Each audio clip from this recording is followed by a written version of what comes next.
जिल्ह्याचे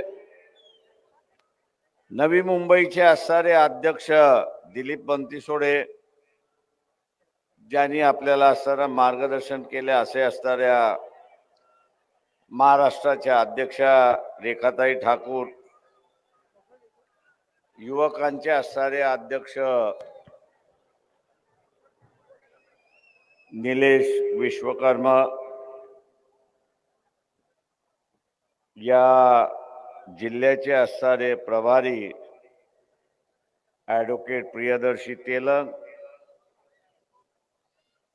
त्याचबरोबर या ठिकाणी शिल्पा रणदिवेजी मुंबई महिला अध्यक्षा, सुनील कांबळे, डी गायकवाड पनवेल शहर अध्यक्ष, डॉक्टर छाया शिरसाट पनवेल जिल्हा महिला अध्यक्षा, त्याच्याचबरोबर राजेश भालेराव, दीपक पौरकर, दीपक धनराज, प्रकाश खंडारे, गौतम शिलवंत, सुनील भोळे, शरद भाऊ सर्वोदे आणि हेमंत दिवेकर, सन्माननीय व्यासपीठ, उपस्थित बंधूंनो आणि भगिनींनो, एका बाजूला भारतीय जनता पक्षामार्फत प्रचार चाललाय की इस बार 400,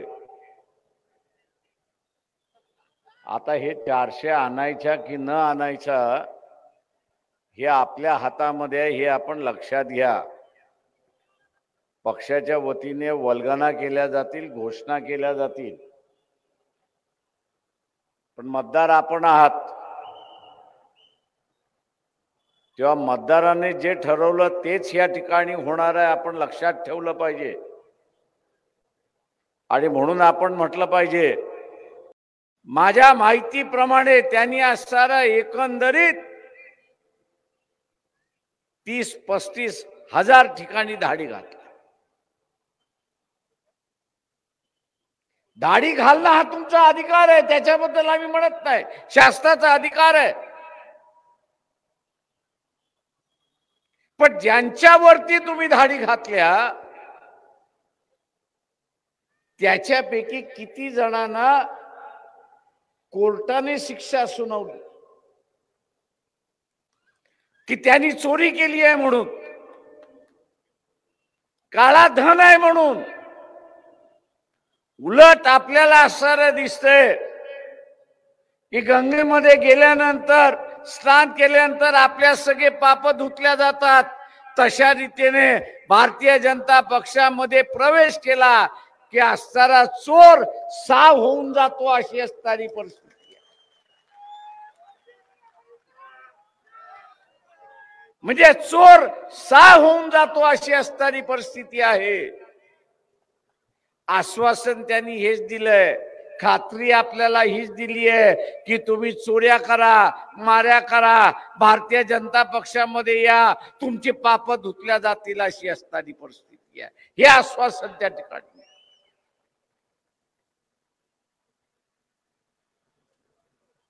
माझं आपल्या सगळ्यांना आव्हान आहे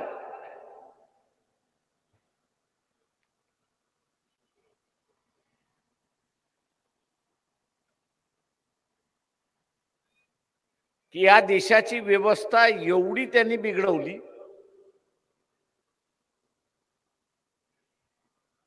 की कोर्टाला, म्हणजे चीफ जस्टिसला, चंद्रचूडना म्हणावं लागलं की मी आता इथला इलेक्शन ऑफिसर आहे.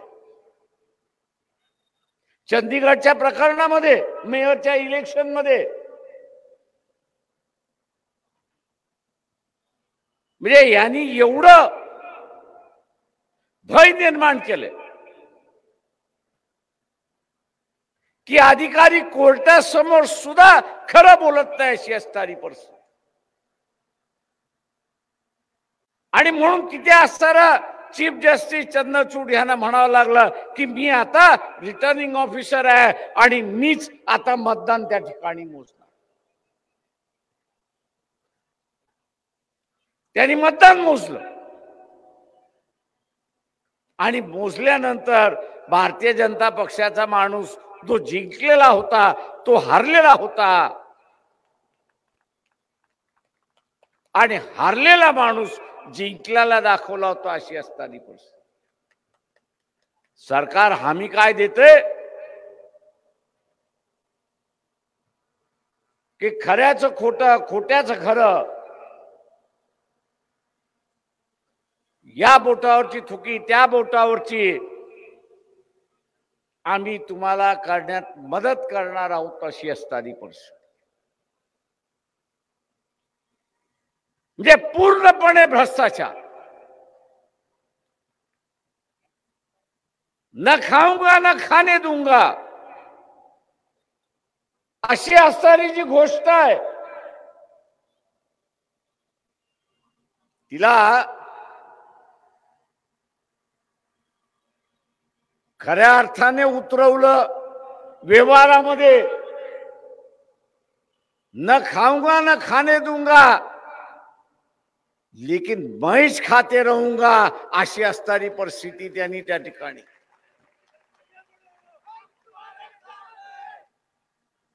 म्हणजे जे काय करणार ते मीच करणार हा एक नवा हुकुमशाह आपण निर्माण केला हे लक्षात. एक नवा हुकुमशाह आपण असं सुरुवात केलेला आहे की जे कोर्टामार्फत आपल्या समोर या ठिकाणी आलं. मित्रो,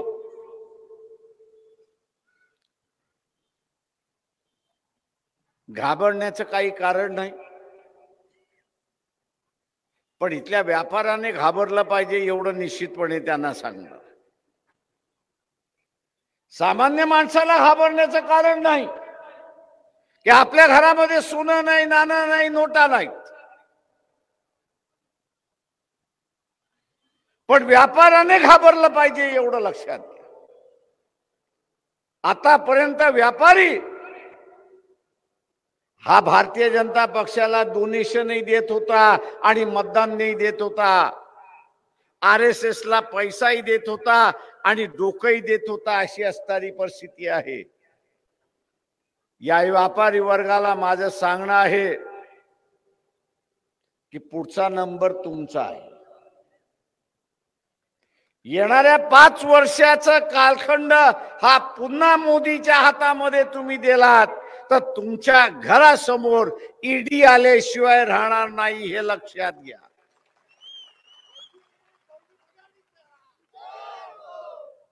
तुमच्या घरासमोर ईडी आल्याशिवाय राहणार नाही हे लक्षात घ्या. मला लोक विचारतात कसं काय येणार.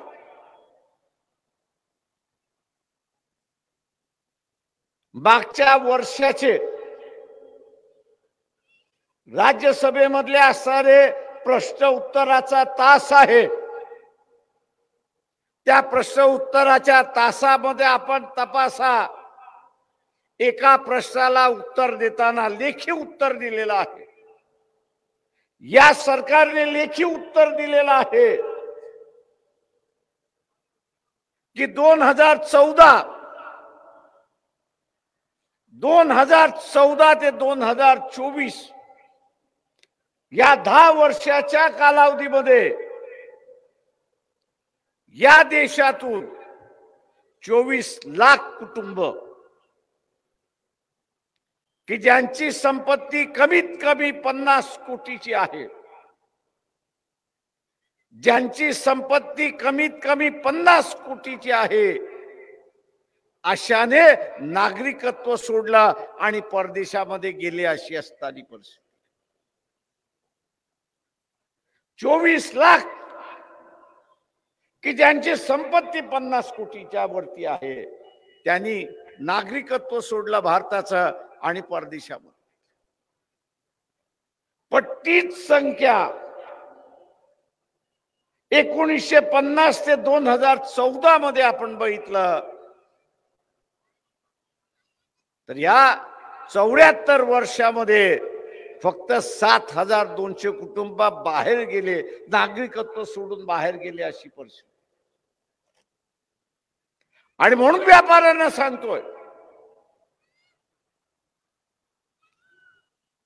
जे गेले ते काय राजी खुशीने गेले नाहीत,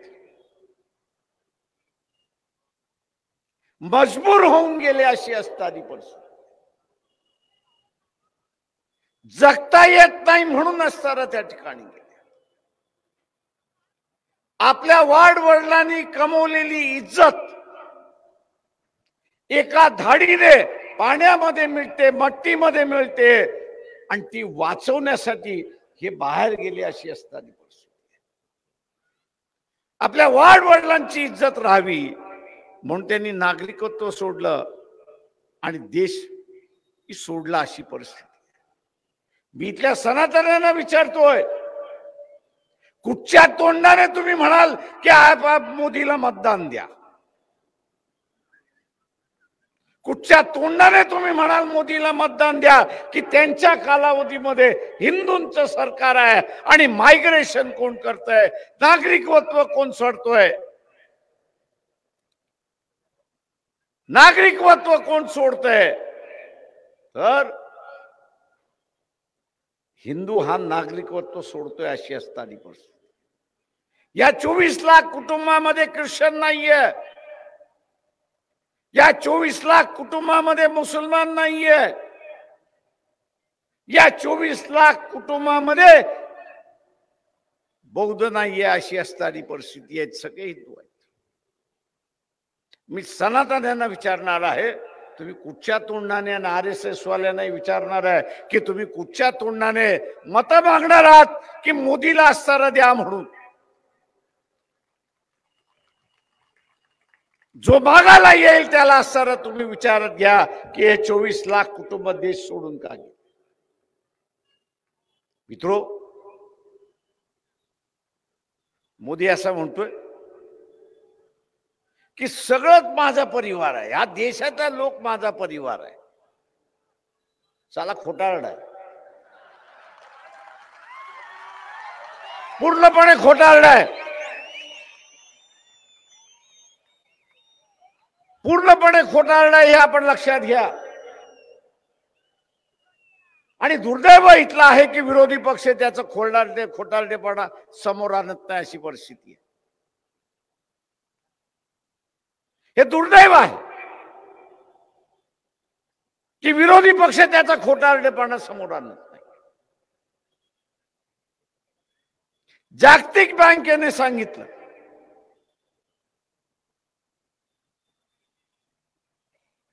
की देशावरती नरेंद्र मोदी येण्याच्या अगोदर प्रत्येक माणसाच्या डोक्यावरती 26 रुपयाचं कर्ज, 24 रुपयाचं कर्ज, 24 रुपयाचं कर्ज होतं 100पैकी. या 10 वर्षाच्या कालावधीमध्ये, या 10 वर्षाच्या कालावधीमध्ये मोदीने हे 24 रुपयाचं कर्ज 84 रुपयावरती नेलं. हे आपण लक्षात घ्या. कितीवरती घेऊन गेले?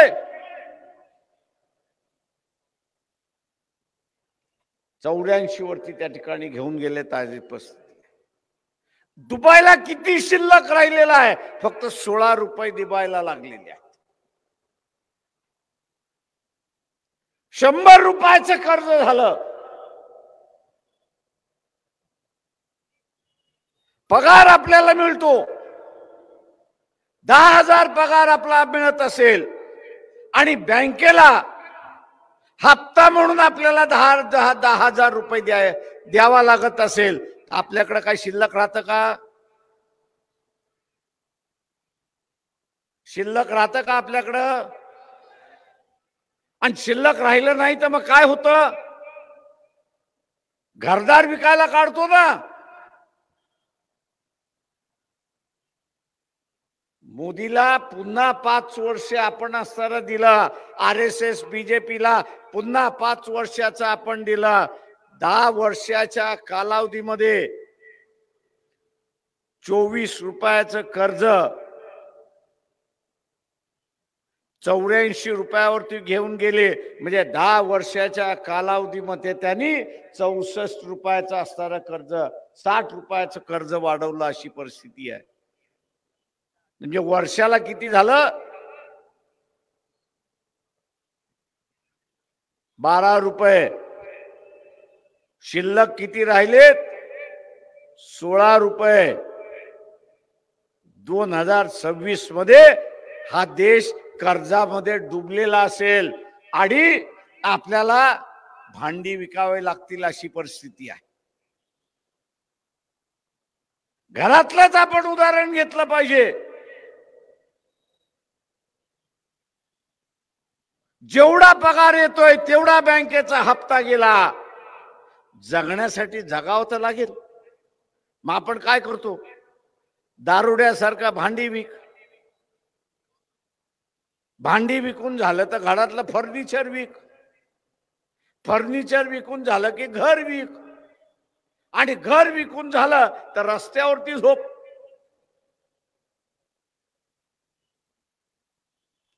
भारतीय जनता पक्षाला माझं आव्हान आहे की मी जे म्हणतोय ते खोटं आहे ते करून सांगा. आव्हान आहे. आणि म्हणून जागतिक बँकेने असणारा भारतीयांना असा इशारा दिलाय आणि सांगण्याचा प्रयत्न केलाय की तुम्ही कर्जामध्ये डुबणार आहात.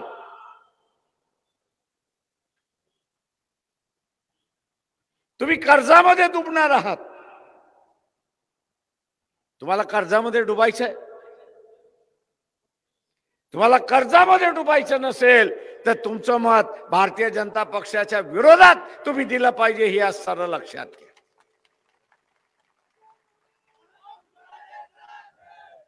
ज्या शान आणि मानने असणारा हा भारत जगतो, त्याची मान असताना खाली घातली आम्ही, आपण लक्षात घ्या.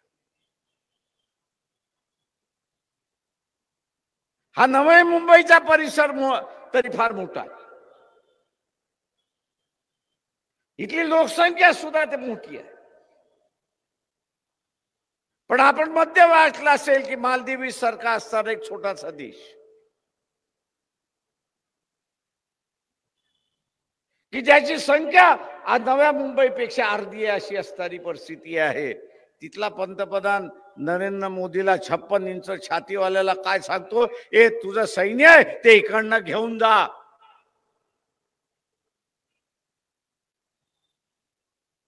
तुझं सैन्य इकडनं घेऊन जा, आता ठेवता येणार नाही. आणि या 56 इंच माणसाला हेही दम देता येत नाही की तुझं सरकार उलटून पाडून तुझा देश हा माझ्या ताब्यामध्ये घेईन, हेही म्हणण्याची ताकद राहत नाही, अशी परिस्थिती. आणि आता गिडगिडनं चाललेला आहे, नाही आपण असं बोलू, आपण करू, अमुक करू, तमुक करू. जगामध्ये भारताची नाचक्की झाली हे आपण सरळ लक्षात. या नव्या मुंबई सारखा लहान देश हा आता भारताला असणारा शहाणपणा शिकवायला लागला. याचं कारण की देशाची सगळ्यात मोठी ताकद ही आर्थिक ताकद असते, हे लक्षात. सैन्याची ताकद आहे ह्याच्याबद्दल दुमत नाही, पण त्याच्याच बरोबर आर्थिक ताकद ही महत्वाची आहे.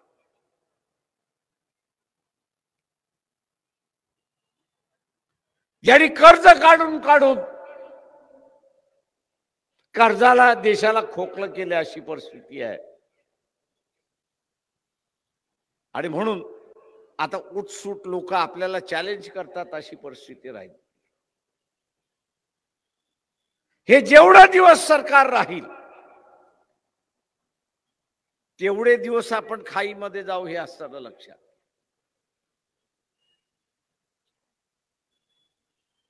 नरेंद्र मोदी हा देशाचा पंतप्रधान आहे असं सगळेजण म्हणतात,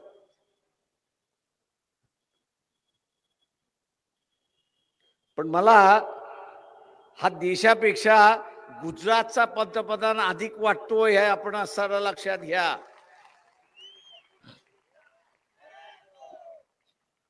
ट्रम्प आला तर गुजरात मध्ये घेऊन गेला. जपानचा पंतप्रधान आला गुजरात मध्ये घेऊन गेला.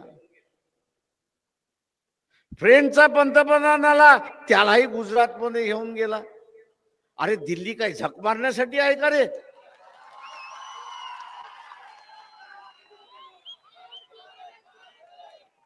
भैया दिल्ली हे असणारी राजधानी आहे. त्या राजधानीला बाजूला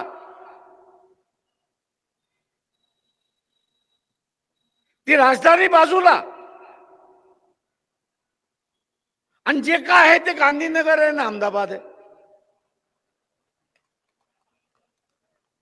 काय तर मला ढोकळा खायला घेऊन गेलो, गाठ्या खायला घेऊन गेलो.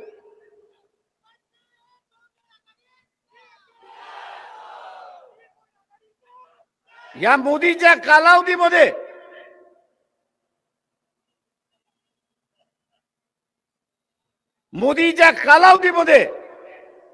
आणि माझं RSS ला आव्हान आहे की मी जे सांगतोय ते खोटं असेल तर जाहीरपणे सांगावं.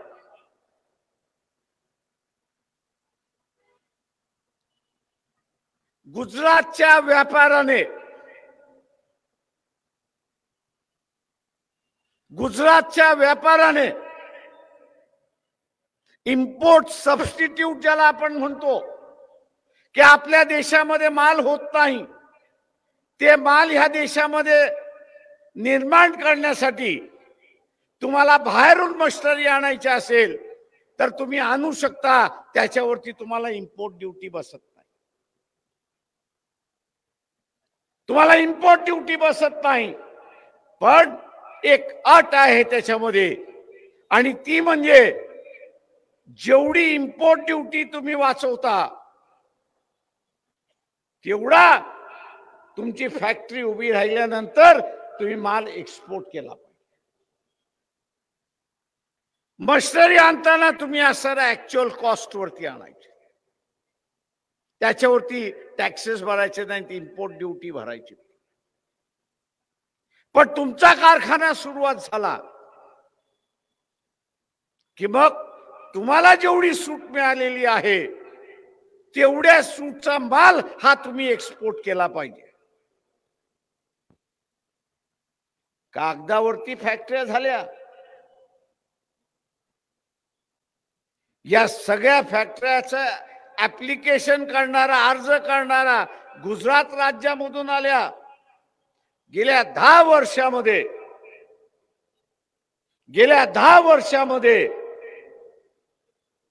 याच्या खाली जी लूट झाली, इम्पोर्ट सबस्टिट्यूटच्या नावाखाली लूट झाली, ही 8 लाख कोटीची लूट झाली. हे आपण सरळ लक्षात. 8 लाख कोटीची असणारी लूट झाली आणि एका विरोधातही कारवाई नाही अशी असणारी परिस्थिती आहे. कारण का तर ते गुजरातचे आहेत.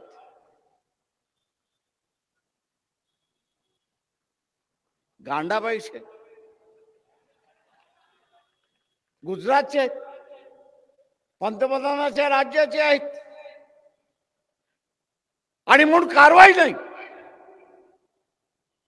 पण त्याच्या उलट इतर राज्यामधल्या व्यापाऱ्याने असं केलंय, त्यांच्यावरती धाडी आहेत अशी परिस्थिती. हा दुजाभाव का? गुजरातच्या व्यापाराला एक वागणूक आणि देशाच्या दुसऱ्या कार्यकर्त्याला वेगळी वागणूक आहे की नाही? RSS वाल्यांनी सांगा. चॅलेंज आहे माझं. नावासकट मी असणारा देऊ शकतो की तुम्ही इतर राज्यांच्या कोणावरती असणाऱ्या कारवाई केल्या आणि गुजरातच्या लोकांवरती कारवाई केला नाही. मी इथल्या सनातनवाल्यांना विचारतो, हा भेदभाव नाही तर काय?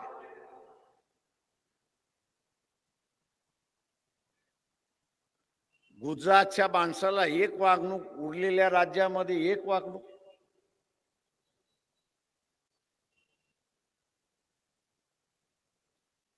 उद्या याला पुन्हा तुम्ही असणारा जर सत्तेवरती आणलं तर 2-4 कारखाने गेले, आपण बघितलं. या राज्यात येणारे कारखाने गुजरातमध्ये गेले. 5 वर्ष याला राज्य दिले, ते इथले सगळे कारखाने गुजरातमध्ये गेल्याशिवाय राहणार नाही, हे लक्षात घ्या.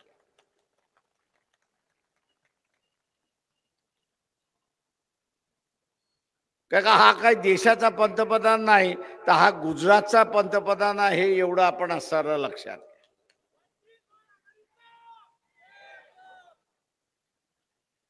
मला माहिती आहे की तुम्हाला पचणं कठीण जाणार आहे.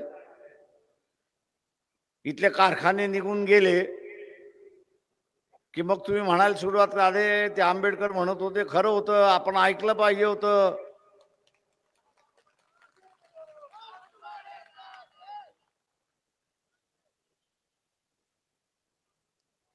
चुलीवरचा असणारा भात शिजला की न शिजला, त्या भातामध्ये आपण हात घालत नाही. एक कण बघतो आणि त्याच्यावरनं आपण सांगतो की हा भात शिजलेला आहे. इथले कारखाने गेले की न गेले? इथले कारखाने गेले की न गेले? पळवले की न पळवले? मग उद्या पुन्हा पळवल्या जातील. का तुम्ही पुन्हा सत्तेवरती बसल्यानंतर निकष हाच काढला जाणार आहे की कारखाना पळवण्यासाठी आम्हाला मताच्या रूपाने लायसन्स देण्यात आलेला आहे. उद्या हे लायसन्स काढून घ्यायचं असेल तर भारतीय जनता पक्षाच्या विरोधात मतदान आपण केलं पाहिजे, हे असणारं लक्षात.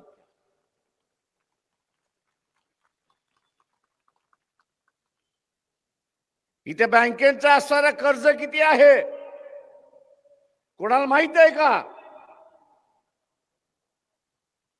12 लाख कोटीचं असणारं बँकेचं कर्ज आहे की ज्याच्यापैकी 8 लाख कोटी हे एनपीए आहे, म्हणजे नॉन परफॉर्मिंग एसेट्स आहे. येणार शकत नाही पैसे असं बँक म्हणते. पण या 8 लाख कोटीपैकी गुजरातच्या बँका आहेत, गुजरातमध्ये ज्या बँका आहेत त्यांनी याच्यापैकी 6 लाख कोटी दिलेले आहेत.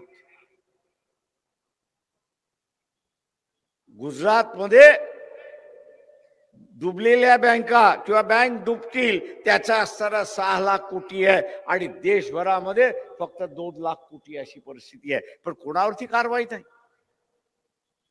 का कारवाई नाही? तर तो गुजरातचा आहे.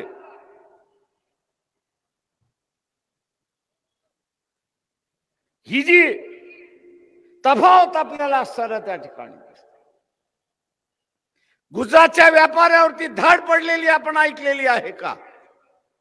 मद्रासच्या कारखान्यावरती धाड पडलेली आपल्याला मिळते, तामिळनाडूमध्ये ऐकायला मिळतंय, तेलंगणा आपल्याला मिळतंय, मध्य प्रदेशमध्ये आपल्याला मिळतंय, ओरिसामध्ये आपल्याला असणारं मिळतंय, हरियाणामध्ये आपल्याला दिसतंय, पंजाबमध्ये आपल्याला दिसतंय, बंगालमध्ये आपल्याला दिसतंय, महाराष्ट्रात आपण बसलोय. पण गुजरातमध्ये धाड पडलेली आपल्याला त्या ठिकाणी दिसतंय का? नाही. उरलेले असणारे चोल व्यापारी आणि गुजरात मधले असणारे सच्चे व्यापारी असा जो शिक्कामोर्तब केला जातोय तो आपण थांबवणार आहात की नाही, हा महत्वाचा.